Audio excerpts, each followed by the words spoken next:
Mga munting kwento. Kwento sa tunay na buhay at mga kathang-isip lamang na mapupulutan ng magagandang aral. Bago natin simulan, please like, share and subscribe, and don't forget to push the notification bell. Ang kwento natin ngayon ay tungkol sa isang hardinero. Ang kwento ng hardinero ay isang kwento ng isang simpleng tao na may malasakit at pagmamahal sa kalikasan.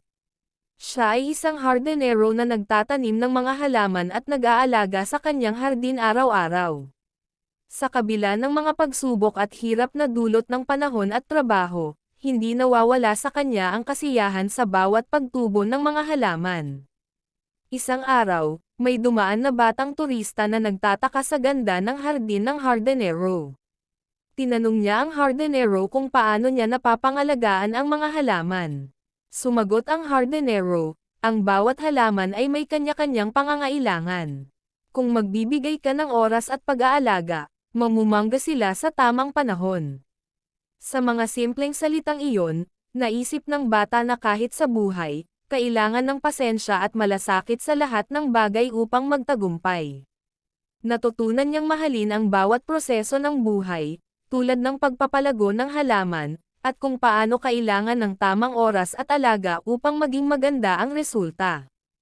Ang kwento ng hardinero ay nagsisilbing paalala na sa buhay, ang pagtitiyaga at pag-aaruga sa mga maliliit na bagay ay nagbubunga ng magagandang resulta sa huli.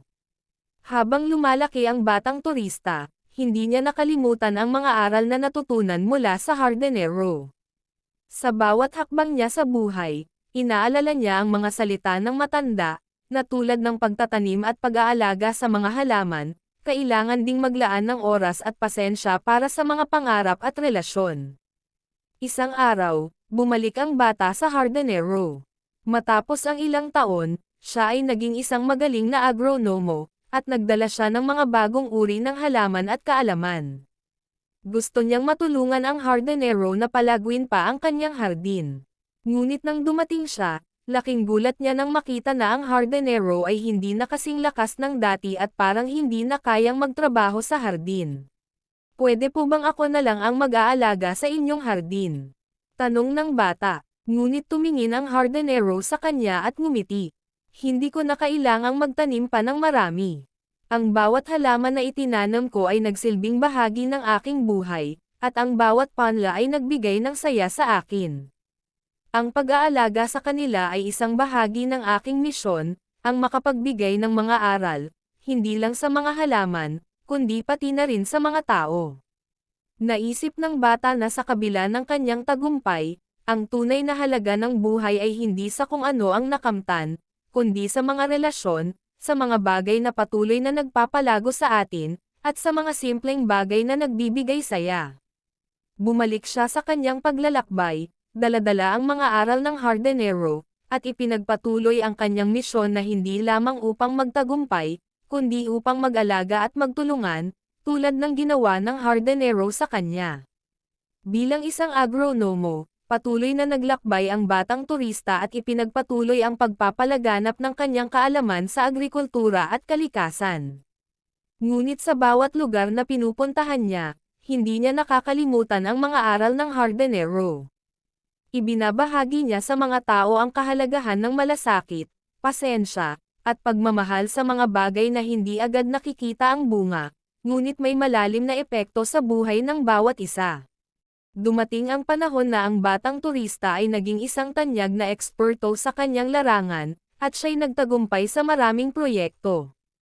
Ngunit sa kabila ng lahat ng tagumpay at prestihiyo, may isang bagay pa rin na hindi niya makalimutan, ang simpleng hardin ng matandang hardinero. Kaya't bumalik siya roon, nagpasya siyang alagaan ang hardin ng matanda, at bilang pasasalamat sa mga aral na natutunan. Pagdating niya sa hardin, nakatambad pa rin ang mga punong namumunga at mga halaman na laging buhay na buhay, kahit na ang matandang hardinero ay hindi na nakakapagtrabaho tulad ng dati. Pinili ng bata na buuin muli ang mga plano ng hardinero, na magsimula ng isang proyekto kung saan magtutulungan ang buong komunidad upang magtanim ng mga puno, mag-alaga ng mga tanim, at magbahagi ng mga kaalaman sa mga kabataan. Sa paglipas ng mga taon, naging isang simbolo ng pagkakaisa at pag-ibig sa kalikasan ang hardin na iyon. Ang proyekto ay lumago, at dinala ang mga tao mula sa iba't ibang lugar upang magtulungan at mag-alaga sa kanilang paligid, tulad ng ginawa ng matandang hardinero sa kanyang mga halaman.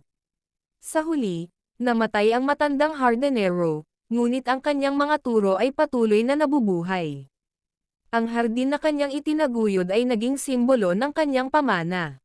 Ang batang turista, na ngayon ay isang matandang eksperto na rin, ay hindi na kailanman nagpasikat sa sarili. Sa halip, ipinagpatuloy niya ang misyon ng hardinero, ang magtanim ng pagmamahal at malasakit sa mga tao at sa kalikasan. At sa bawat henerasyon, ang hardin ay nagsilbing paalala na tulad ng mga halaman, ang buhay ay isang proseso ng pagtutulungan, pasensya, at pagpapahalaga sa mga simpleng bagay. Ang hardinero, sa kanyang simpleng buhay, ay nagbigay ng pinakamahalagang aral, na sa huli, ang tunay na kayamanan ay hindi nasusukat sa material na bagay, kundi sa pagmamahal na iniiwan natin sa ating paligid.